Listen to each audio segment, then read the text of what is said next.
Hello there and welcome. This is David Malinowski. Welcome to Equity Story. Well, this week we are going to try something different, a slightly different proposition if you like. Until this point, our guest spoke about different businesses in terms of what they do, different business sectors, venture capital, private equity, and how they went about their careers. Now, let's take a step back from that form and that idea and look at not just venture capital, but business and the Polish economy as a whole. And let's see a slight segment of the role that the state does play in terms of innovation, encouraging responsible business, risk-taking, and stimulating growth of venture capital business in Poland. Ladies and gentlemen, my guest today is Maciej Ćwikiewicz. Good to see you. Good to see you. Maciej is the CEO of PFR Ventures, which is the funds arm of the Polish State Development Fund. So yeah, again, thank you so much for coming. Lovely to have you here. Thank you for your invitation. So maybe just a little bit to start. What is PFR? So basically, PFR is the Polish Development Fund. Mm-hmm.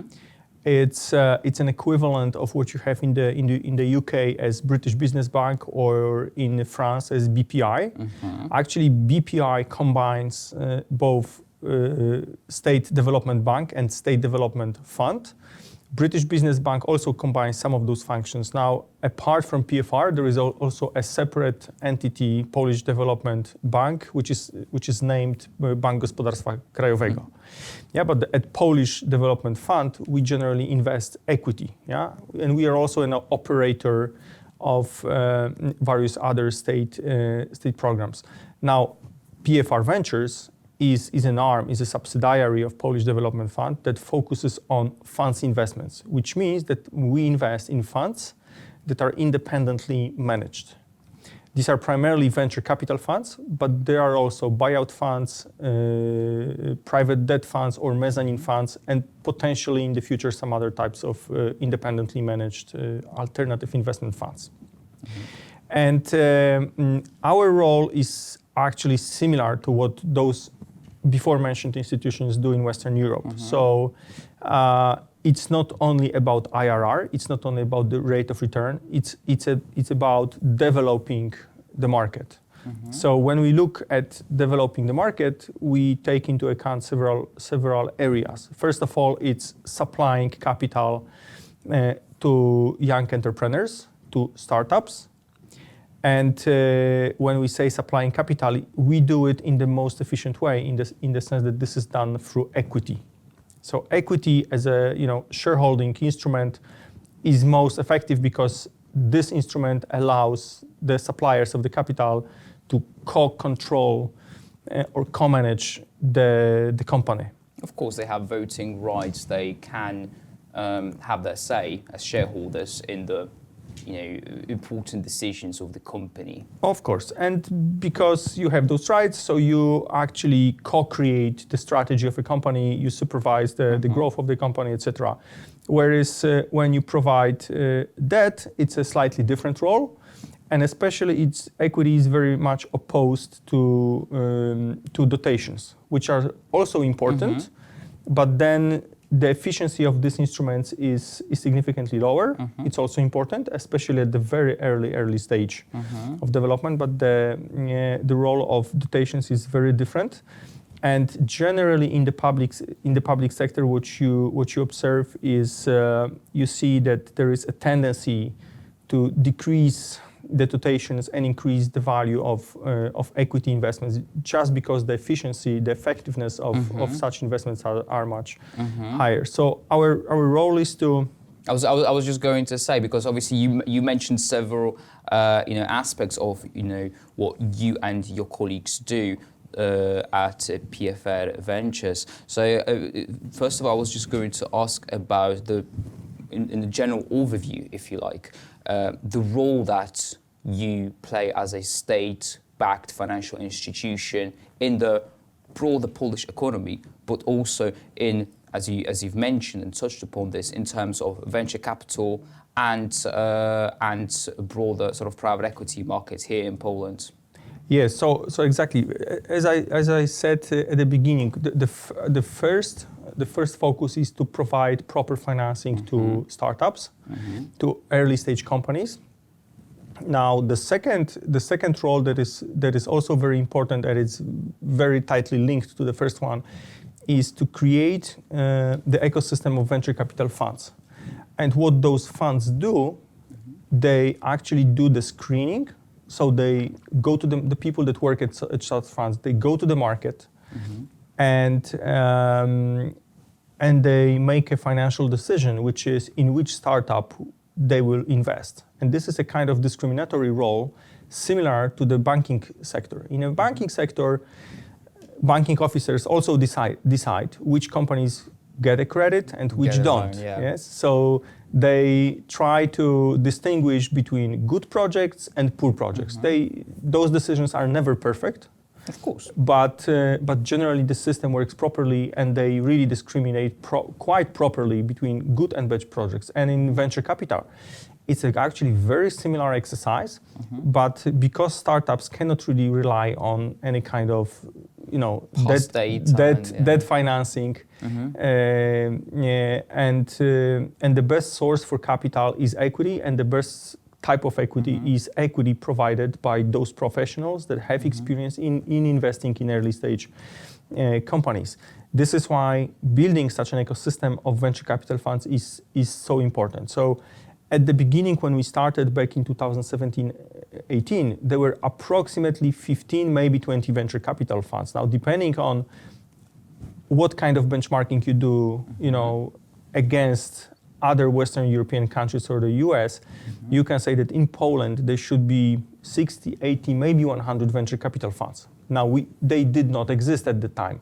Yes. At this point, depending how you define a venture capital fund, but generally you can say that we actually achieved that. So there are more or less 60, 80 venture capital funds. I mean, proper venture capital funds. There's a noticeable progress. Yes, what you are saying, yeah. And when you look at it, at the change, it's not only that there is more capital available at this point, but also you can say that if you assume that such a fund employs typically 5 to 7 employees. So now they are not 75 or 100 people working for venture capital, but they are like 400, maybe 500 people going to the market, searching the market, talking to startups, challenging the ideas of young entrepreneurs, helping them create or reshape their strategies, and finally they'll invest. And they grow the company together with the entrepreneurs, and this is absolutely fundamental change in the market. Just because the human capital engaged in this action increase 5-fold, 6-fold, etc.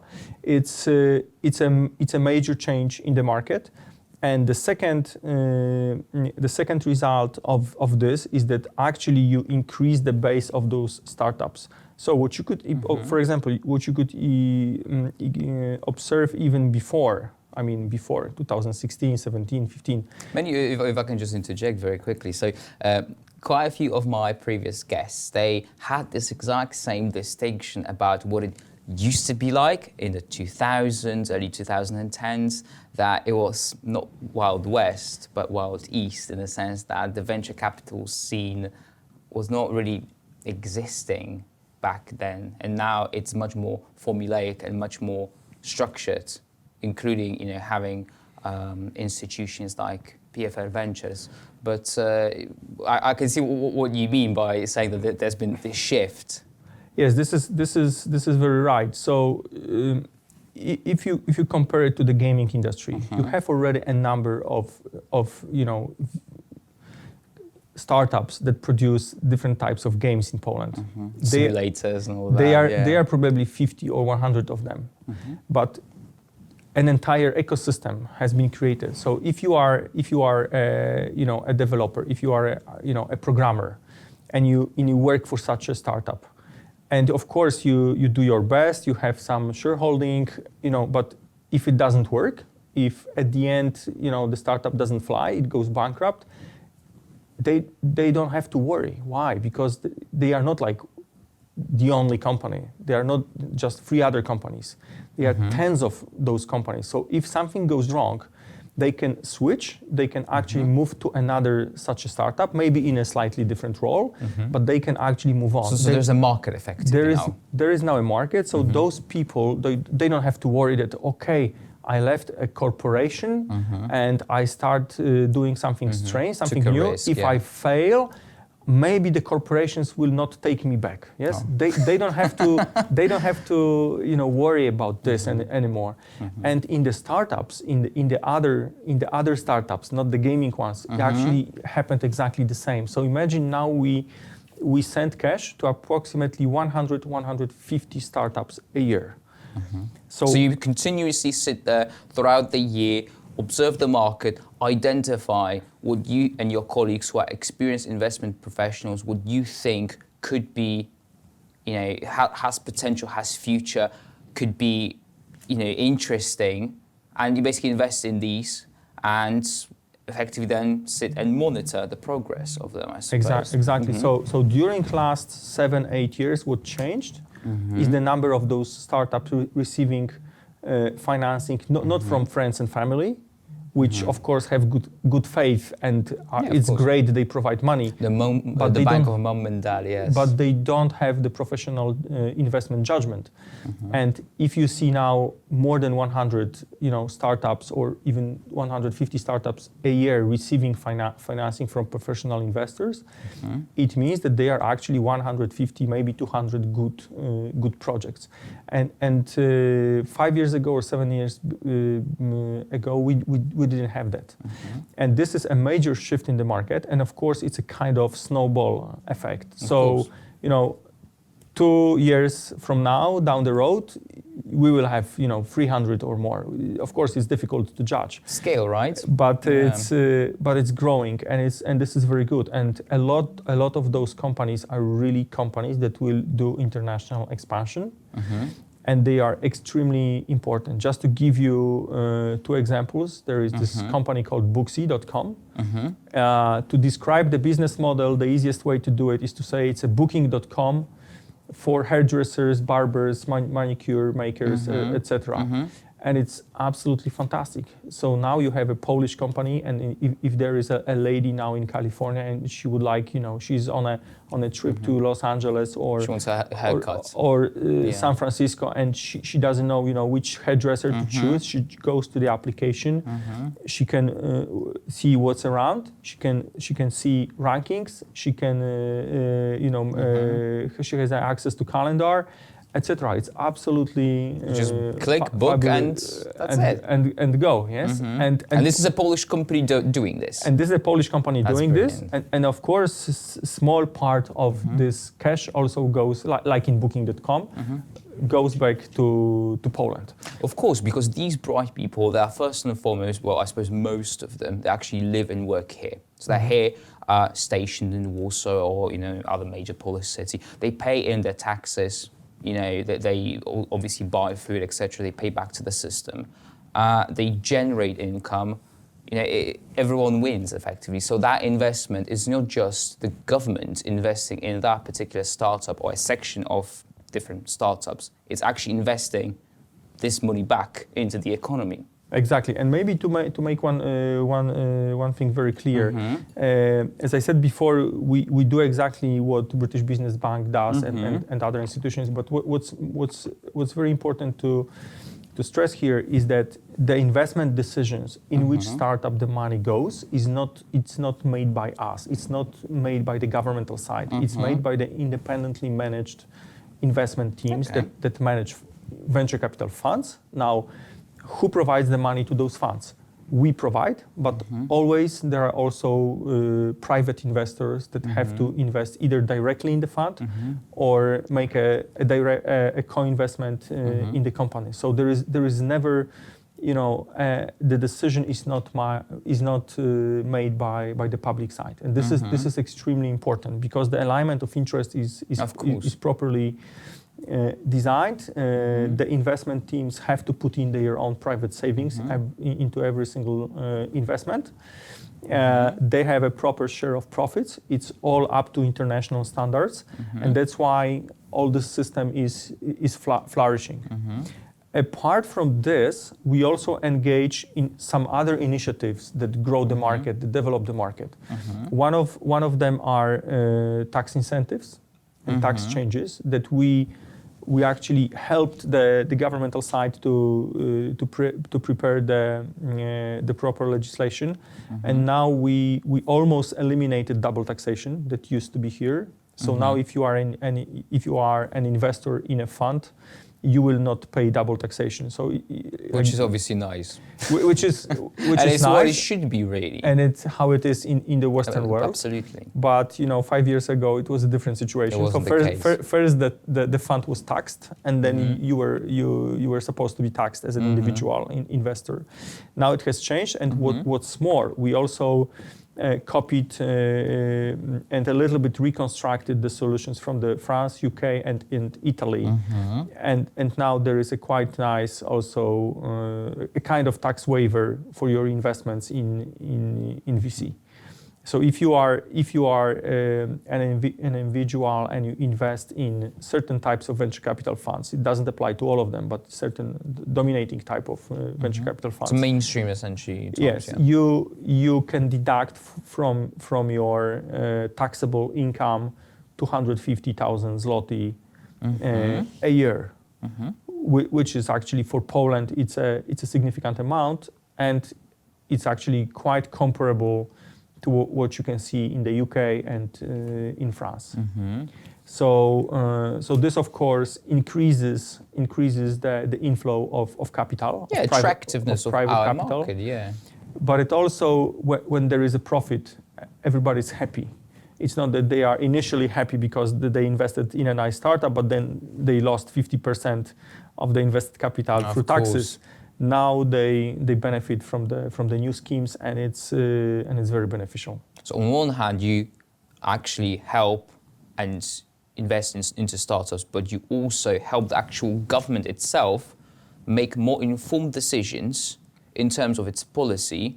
So the stakeholders in this whole endeavor and this whole segment of the broader economy are happier effectively. Exactly, but it's not only this. We also work closely with the Defense Ministry. Well, that's exciting, especially these days. I cannot say too many details, of course, but we are trying to. We are actually engaged also in informing NATO Innovation Fund and provide some feedback, some proper information how it should be constructed. And we also are in touch with Ministry of Higher Education how the Polish university ecosystem should be reformed, so that the so-called commercializing of university innovation starts happening. Yeah, because for now there is only a limited amount of those. That this know-how is actually. If I may, are you talking about this?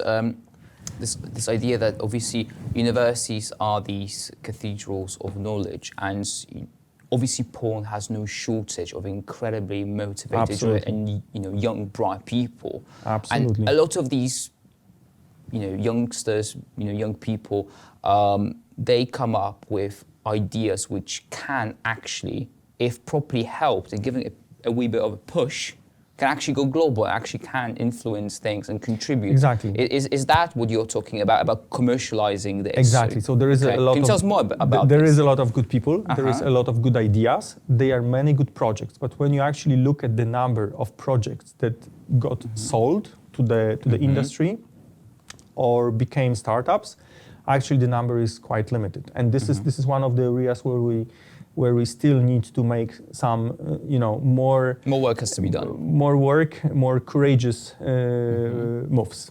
No, it's excellent. I mean, it's as I said, it's every time when I speak to people from the venture capital industry or innovation, sector, if you can call it that way, the recurring theme is that Poland has incredible resources when it comes to human capital, if you can obviously put it that way. So, fingers crossed that, you guys will be able to make also a good positive difference in that particular aspect of this sector. when you actually look how many companies from United States and from other places locate their programmer centers in Poland, this is really amazing. I mean, when you look at Intel or you look at Cisco and these guys locate centers here, it's absolutely incredible. And it goes to show, right? And it's another element to the snowball effect. So more and more programmers, more and more people working in these companies, thinking about different business models. This will create more and more startups. And the Polish university ecosystem, maybe it has some problems with so-called commercializing innovation, but actually the resources are there. So it's not that there is not a proper number of universities. When you and I know some of our viewers are from abroad, yes? So just to mention, we have more than 20 general universities in Poland, but also we have approximately 15 higher education technological universities. Technological polytechnics, they call it. We call it polytechnics in Poland. So it's like a distinction between, let's say, Harvard, which is a more liberal and MIT, arts, and MIT indeed, yes. Exactly. So of course, polytechnic it's a French word, yes, but these are higher education technical universities. But what's more, we have 7 medical universities in Poland. We have 7 agricultural universities in Poland. We have 4 military universities academies in Poland. So. The structure is there in place, isn't it? It's just about kind of well, obviously to my mind, I'm not an expert like you are. To my mind, is we have all that in place. It's been built. The infrastructure is there. The people are there. It's now a matter of us taking a step back and reflecting on what we have and perhaps modernizing it a bit. Exactly, but an important part of this is building new companies that will actually source those talented and well-educated people. There, but also a very important move, and it has been present now already for years, is that so many companies invest in Poland. They open those programmer center, but also they open production facilities. Some of them, of course, at the beginning open a kind of pure production, but when they see how it goes and how good the workforce is, they take another step. They take another step. They set up R&D centers, like Samsung, for instance. Exactly, and so this snowball effect really takes place, and I think we are at an inflection point where it's all speeds up, and generally I would say that the future is bright. Yes, in the sense that there will be more and more very well paid jobs for specialists. So those highly trained technical specialists. Exactly, and this is a fantastic opportunity for the Polish younger generation, because this market is really growing. So the number of those positions will increase, obviously, with time. Increase incredibly. At the beginning, after 1990 or after 2000, the problem was that part of the reasons why so many good talented people left was that there was not enough number of positions, of posts for highly educated, highly match trained, their qualifications. Yeah. Exactly, people. And now it has changed. There is another trend that we actually do not have much in common with, but it's happening, and it's also worth mentioning. It's so-called onshoring. So in the past, so many French or German or other companies producing in China or in some other Far East countries, and especially after COVID, they made a strategic decision that, for example, 10 or 20% of their output would be produced in countries like Poland or Czech Republic or Slovakia. It's convenient, isn't it? Because obviously these countries are still within the framework of the EU. The rule of law is here. It's safe. Your assets, your investment is, it's it's safe here. Exactly. And it's close. And it's close, and so the supply chain will not be cut if something happens, and that it's not that your components will get stuck somewhere on an ocean or in a port. So they decided basically to move some production. But what's more, they would like always have an option to increase such production to higher levels. And additionally, they typically would like to have another 1 or 2 backup producers that can do the work for them. So they establish additional contacts. Those companies need to, understand what they would be doing. So they hire additional engineers. They study the production design, etc. So it's a part of this, larger snowball effect, and it clearly again increases the demand for highly skilled, highly educated workforce. And in terms of subsidies that you've mentioned at the very beginning of our conversation. When I think subsidies, I think the EU, different institutions providing funding, grants, you name it, to different sectors, initiatives across the European Union, which obviously Poland is a part of. Now, what do you reckon, what's your view in terms of the involvement and contributions that the EU and its institutions actually do when it comes to innovation and stimulation of innovation, business, entrepreneurship here in Poland? But what is that they do to stimulate? But also, what is it that they do when it comes to support in funding through these grants, through these EU loans and funds? Yes, so there are some large programs that provide both subsidies, but also debt instruments and equity. So all those 3 types of instruments are provided with EU funding, and this is clearly very beneficial to economies like Poland. So first of all is the amount. Yes, so the amounts are large. And they are clearly, enough to provide the funding.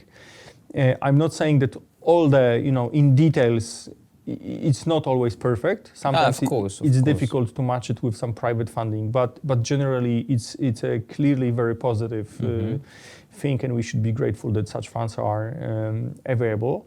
There is a tendency to increase, as I said before, the proportion of equity instruments versus subsidies, but subsidies are also very, very important, especially at the very beginning of the life, and especially in funding R&D, research and development. So this is the place where these subsidies are important. Subsidies are important, and what's more, with the EU funds come the regulations, and those regulations are typically much better designed than some local regulations. So the Brussels regulation, because just to kind of interject, I mean, at least in the UK, there is this kind of perception of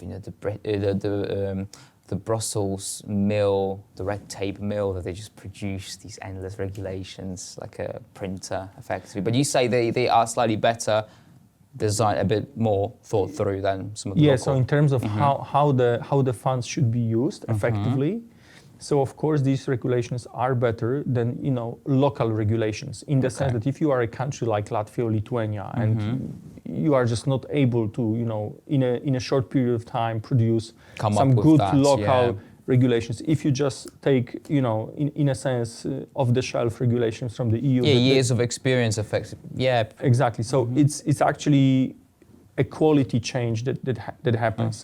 I'm not saying that 100% of those regulations are perfect. Some of them make working with these EU funds a little bit cumbersome, but overall, it's on balance, it's a very positive impact of all those funds and the regulations that come with it. No, I'm glad to hear that then, because it kind of restores the faith in a single European project for me a bit.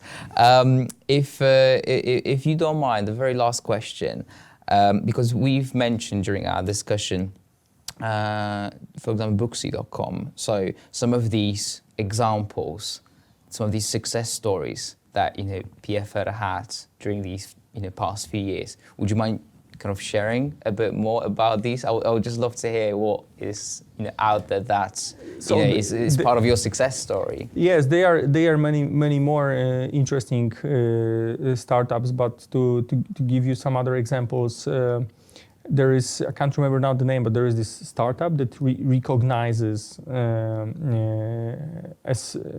fire, a smoke in a forest. So typically what happens in every country where there are forests. I was going to say it could be useful in the south of Europe, right? Places like that. Yeah, but what the software does, there is of course a very sensitive camera, but then there is an AI module, artificial intelligence, that helps actually categorize the images and see where is a potential smoke or just something is happening. And this is extremely helpful because before the firemen come, hours can be gone of very precious time. So things like this, they do matter. They do matter because you can save so many trees, not only in the way, but not printing things, but also just because you can react to a fire much quicker. Yes. Another startup that comes to my mind, and I like this. I like this one. It's a company called PackHelp. So imagine it's another booking.com, but for packaging materials. So it's a marketplace. So imagine you are a young entrepreneur, a woman, and you would like to start your small cosmetics company, and you would like to order 50 packagings for your cream, and you would like to have 100 packagings for your small bottles of kind of spray. Perfume, whatever that is, perfume, whatever, and whatever 200 for the soaps, and then you call a packaging producer, and typically what they tell you, please that you have to order in bulk. Yes, please call us back when you have an order for 5,000 pieces at least. Yes. Now, when you have such a marketplace, and on one side you have 20, 30 such packaging producers, and on the other side you have this young entrepreneur that would like to open a new business, and there is always one or two such packaging producers, maybe smaller ones, that would say, okay, I have some spare capacity next month or next 2 months, whatever, and I can take your order. Of course, this will cost higher, but you can actually do it. Yes, you can squeeze it in. Yeah, you can start your startup. Otherwise, such a young entrepreneur lady could be discouraged after 3 phone calls. So it's not only a very good business model, yes, such PackHelp, but it's also really an enabler to get people off the ground, get them going, and actually enabling them to have a fair go at what they want to do. So if you think about not only about the rate of return, but about the social impact, how many new startups could be easily started thanks to this solution? It's incredible. Yeah, very much. I mean, because the fact that it removes this obstruction that you have to order things in bulk, can be a massive game changer for these people. And of course, there are some other nicely grown up startups like InPost. Yes, InPost is a fantastic company. Example, It's a company that, for those that probably don't know and are from other countries, InPost is it's a very nice box or a set of boxes where you can pick up whatever you ordered on Amazon.com or some other online retailers. I know too well. My fiance orders, stuff to the paczkomat, as they call them, and when I get back from work or whatever meeting, I get to pick these up. And there are approximately 12,000 such box sets in Poland, and the company does they do expansion abroad, and they are actually some Western countries that are behind Poland in this kind of development. Is it a threat to post offices? Of course it is. Maybe we don't need so many post offices. Maybe the post offices offer a model that is most expensive, and the in-post model is more efficient. Who knows? The market will tell. I was literally going to say that the market will decide. We shall see, right? Exactly. So, and they are, companies like this. So we are very optimistic about the future. And as each fast-growing market, and this venture capital, this startup market is a fast-growing market, offers a lot of opportunities, a lot of market niches open, a lot of mainstream trends, show up, and there are a lot of young, ambitious entrepreneurs that would like to take advantage of those trends. So this whole thing looks extremely positive. Well, ladies and gentlemen, I wouldn't be able to sum up the whole discussion any better. Thank you so much for coming. It was a pleasure to have you.